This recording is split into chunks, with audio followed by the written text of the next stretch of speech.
bonjour et bienvenue dans votre T'as vu, le magazine des étudiants en deuxième année de journalisme. Toute l'équipe se joint à moi pour vous souhaiter une bonne année.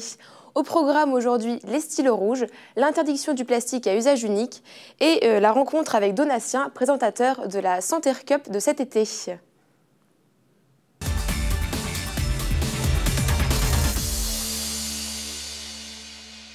Les Gilets jaunes, un autre mouvement prend de l'ampleur, les stylos rouges. Ils ont atteint 60 000 membres en l'espace de 3 semaines. Ce mouvement exprime la colère des professeurs des écoles. Ils étaient à Lille mercredi pour manifester. Un reportage de Valentin Delepol et Charlie Crotter. Ce mercredi 9 janvier, les stylos rouges étaient entre 35 et 50 à manifester devant le rectorat de Lille. Ces enseignants de l'éducation nationale se sont rendus ensuite à la Bourse du Travail pour une assemblée générale. Symbole de cette protestation, des professeurs envisagent de mettre des 20 sur 20 à tous les élèves. L'idée de donner 20 sur 20 aux élèves, en fait, c'est qu'on a des revendications à porter. Et pour ça, désorganiser le système, c'est un bon outil. Il s'agit, on n'a aucune volonté de nuire, on veut faire de mal à personne, on pense juste que c'est un bon outil pour porter nos revendications. Donc en gros, on a des copies, on les corrige. Mais la note, donc en gros le système classique d'habitude, c'est qu'on a des copies, on les corrige, on va apporter la note sur ce qui s'appelle le NT. C'est la plateforme numérique pour les profs pour publier les notes. Donc on a des copies, on les corrige, en sachant qu'on ne va pas publier la véritable note. On va publier un 20 sur 20. Et ça en fait c'est pour faire pression sur la hiérarchie, pour porter nos revendications. Les stylos rouges souhaitent une revalorisation salariale. Ils demandent entre autres le dégel du point d'indice qui permet l'augmentation des salaires des fonctionnaires. On a plusieurs revendications. La première, c'est le salaire. La deuxième, c'est les conditions de travail pour les élèves et pour nous. Et la troisième, c'est notre statut. On est régulièrement obligé de dépenser notre propre argent pour pouvoir travailler correctement. Donc il faut savoir que prof, c'est un peu le seul métier où il faut payer pour travailler presque. Donc voilà. Et également, ma situation fait que les fins de mois sont également difficiles pour un prof des écoles qui a 15 ans d'ancienneté et qui gagne à peine 2 000 € par mois et qui est taxé, imposé à 100%. Ce mouvement présente quelques similitudes avec celui des Gilets jaunes. Avec le soutien des lycéens, les stylos rouges espèrent obtenir gain de cause auprès du gouvernement. Les Gilets jaunes en fait sont vraiment un modèle pour les stylos rouges, tout simplement pour un mode d'action. Parce qu'en ce moment, quand on parle d'actualité politique, les Gilets jaunes sont incontournables.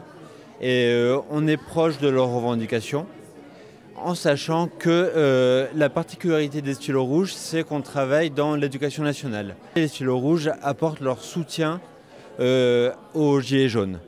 Donc maintenant, on a des revendications proches, mais on a aussi des revendications propres. C'est pour ça qu'on a créé ces stylos rouges, c'est pour ça qu'on fait partie des stylos rouges, parce qu'on est d'accord sur beaucoup de points, mais il y a des particularités. Comme pour les Gilets jaunes, les stylos rouges espèrent une continuité.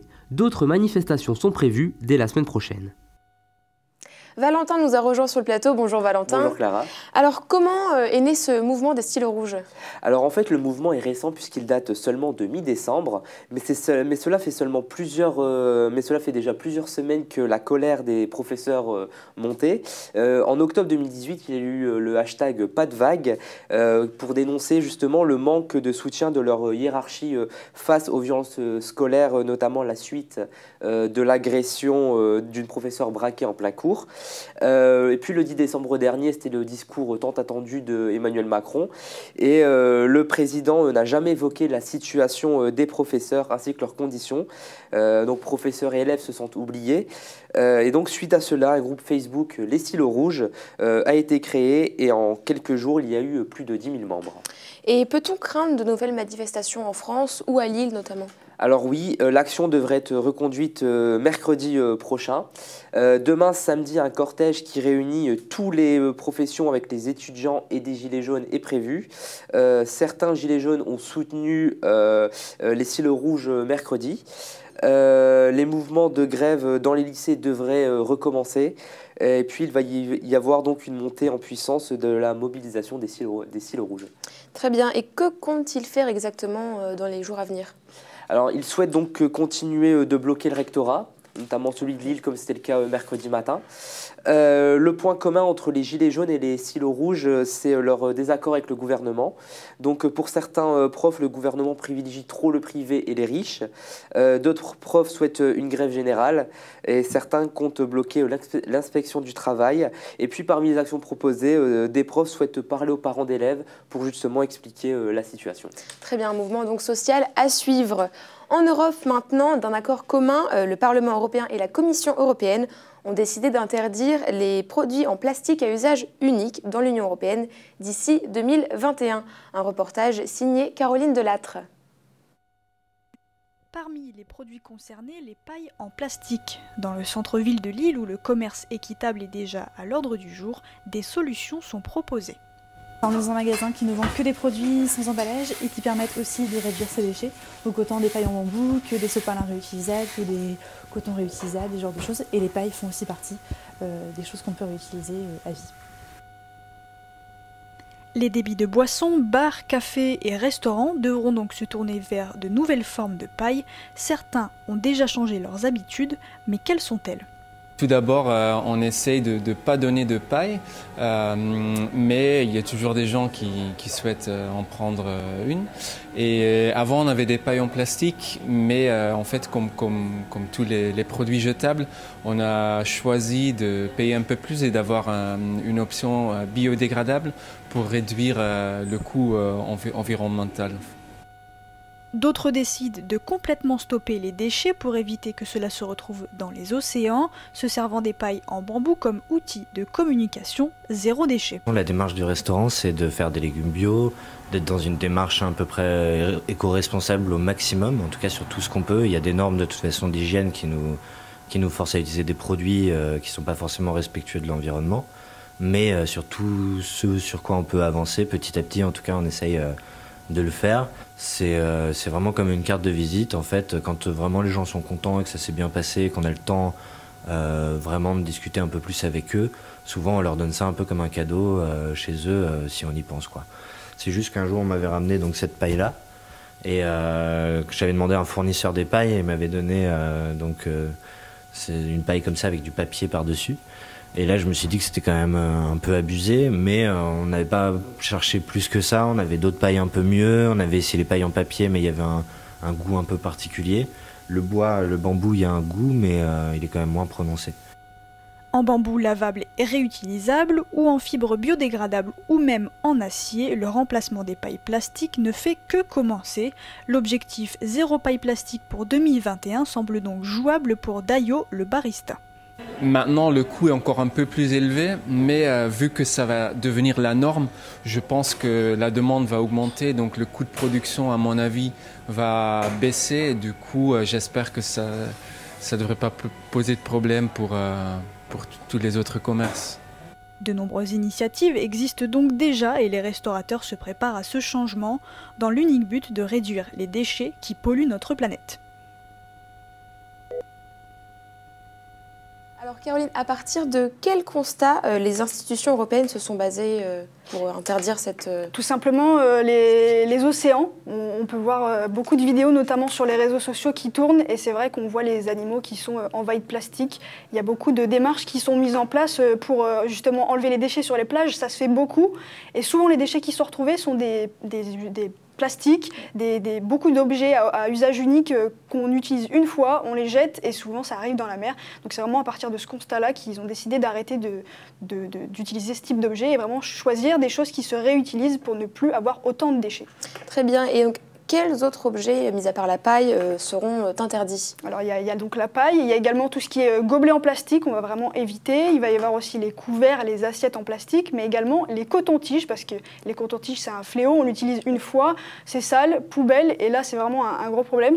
Alors moi je me suis renseignée, donc il existe des cotons-tiges en bambou qui sont donc réutilisables, c'est du bois, donc on le prend, on l'utilise, on le lave, et à chaque fois on ne le jette pas, et du coup ça permet d'éviter du plastique et en plus du coton qui est en plus quelquefois pas bio, donc c'est vraiment beaucoup plus pratique et beaucoup plus écologique surtout. Une super alternative. Exactement. Donc.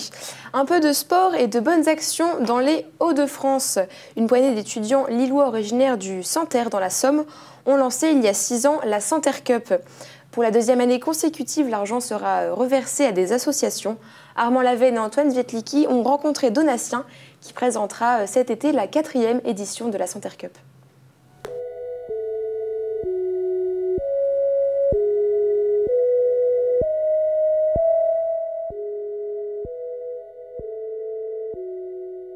Ouais, alors je m'appelle Donatien Dupuis, j'ai 23 ans, je suis étudiant à Lille et futur agriculteur.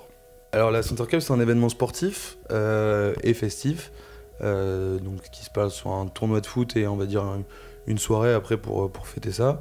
Ça provient d'une idée qu'on a eue entre amis de justement créer juste un événement, une journée pour qu'on se retrouve tous ensemble et que on rencontre les amis d'amis. Basé sur la convivialité, la solidarité, parce qu'aujourd'hui on est passé en institution caritative, on reverse nos bénéfices, et donc un événement sécurisé. On a essayé de faire au mieux, puisqu'aujourd'hui on reçoit la dernière édition, donc la 3e, on a reçu 500 personnes, alors que la première on était sur 150 personnes. On est passé en association 1901, donc pour pouvoir faire des levées de fonds et être sponsorisé, donc il y a les dernières, justement pour reverser les fonds. Donc c'est un tournoi de foot, ce qu'il y a de plus commun, des terrains qui ressemblent au terrain de soccer 5, si vous connaissez, et qui sont délimités en fait par des paddocks. Un paddock c'est juste ce qui permet de conditionner des pommes de terre. Et en termes de budget, vous en êtes tout du coup là combien vous avez pu reverser à des associations par exemple l'année dernière et combien vous prévoyez cette année? L'année dernière on a reversé 6 000 € au total à 3 associations différentes. Une association qui opère au Vietnam pour l'aide aux enfants défavorisés. Une association qui opère pour les trisomiques 21 dans la région de la Somme, enfin dans le département de la Somme. Et une dernière association dans la lutte contre le cancer du sein, une association créée par Oscar Lambret. Et le budget, il vient d'où justement? Les 6 000 €, ils viennent d'où concrètement? Alors concrètement, sur le budget total, on a un tiers qui vient de la PAF de chaque participant. Et les 2 autres tiers viennent justement du sponsoring. Donc c'est vrai que heureusement qu'on a fait ça et c'est grâce à ça qu'on verse de l'argent. Et au-delà de ça, même des marchés d'entreprise, même pour nous, je pense qu'ils sont enrichissants. Et puis eux, ça leur permet d'avoir une certaine visibilité. On vise des entreprises qui restent quand même dans notre domaine d'activité, notamment des concessions agricoles, tout ce qui tourne un peu globalement autour de notre milieu. Donc cette année, la Santerre Cup a dépassé le domaine vraiment sportif. Ouais, en fait, je suis même très heureux de le dire. Cette idée qui est venue de 3-4 personnes qui aimaient le football et qui ont voulu créer quelque chose pour se rassembler, et ça a bien changé. Et aujourd'hui, on a des gens qui viennent, au-delà du fait de vouloir participer à un tournoi de foot, se rassembler et avoir ce côté festif tout en pouvant participer à notre échelle, on va dire à la solidarité du monde. Et donc oui, c'est très intéressant aujourd'hui. Armand et Antoine nous ont rejoints sur le plateau. Bonjour à tous les deux. Bonjour. Bonjour. Alors Armand, où se passe l'événement de la Santerre Cup? Alors l'événement de la Santerre Cup, ça se passe dans le Santerre, du coup. C'est-à-dire c'est dans la Somme, le Santerre c'est à une demi-heure d'Amiens. C'est vers Péronne, tout ça pour ceux qui ne connaissent pas trop. Donc ça dépend des éditions et donc voilà, c'est dans la Somme. Très bien. Et comment est-ce qu'on peut suivre cet événement? Alors en fait, il y a le groupe Facebook, c'est là où on peut suivre le mieux finalement. Il y a déjà plus de 1500 likers, comme disent les jeunes. Et du coup, on peut s'y rendre et proposer, pourquoi pas, à participer, enfin poser une demande en fait avec une équipe pour participer à la Santerre Cup. Voilà, en demandant aux organisateurs directement sur la page Facebook Santerre Cup. Très bien. Et donc, y as-tu participé, toi Alors, j'y ai participé, effectivement, déjà aux 3 éditions précédentes. Une belle finale, la première édition. Et le reste, j'en parlerai pas. Tu en gardes donc un bon souvenir, Oui, un super souvenir. Et en plus, si on peut faire une bonne action en plus du football, c'est tout bénef, finalement. Très bien. Et Antoine, toi, ça t'intéresserait peut-être d'y participer? Ouais, moi je suis sur liste d'attente dans l'équipe d'Armand. C'est possible que je sois de de l'édition de cette année. On verra bien. Très bien, merci beaucoup. Alors on va passer aux sorties et aux événements culturels de ce week-end avec Antoine. Alors que se passe-t-il à Lille, dans la métropole tout ce week-end? Alors ce soir, il y a Bogota Sound System qui est à la ressourcerie, donc c'est à partir de 21h30. Donc c'est un jeune DJ lillois qui est originaire de Bogota, donc en Colombie, mais qui a grandi à Lille, qui vit à Lille. Il était présent à la braderie, la dernière braderie avec l'événement de La Biche et le Renard ou encore aux Nuits de la Filature. Donc c'est quelqu'un qui commence vraiment à être un peu reconnu dans la métropole lilloise.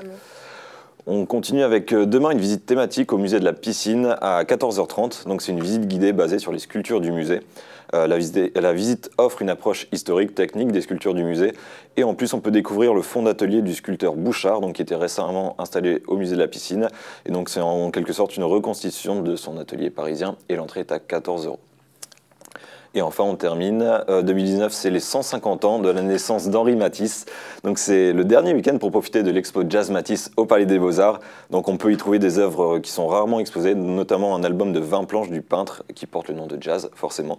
Et l'entrée au Palais des Beaux-Arts est à 7 €. Très bien, merci Antoine. Qu'est-ce qui vous tenterait le plus, vous, comme événement ce week-end? Moi, j'irais plutôt vers l'exposition Jazz Matisse. Okay, moi aussi, j'adore le jazz en plus. J'adore Matisse. Matisse aussi, oui. C'est parfait, du coup. Un bon compromis. Exactement. Merci de nous avoir suivis. On vous retrouve la semaine prochaine pour un nouveau T'as vu.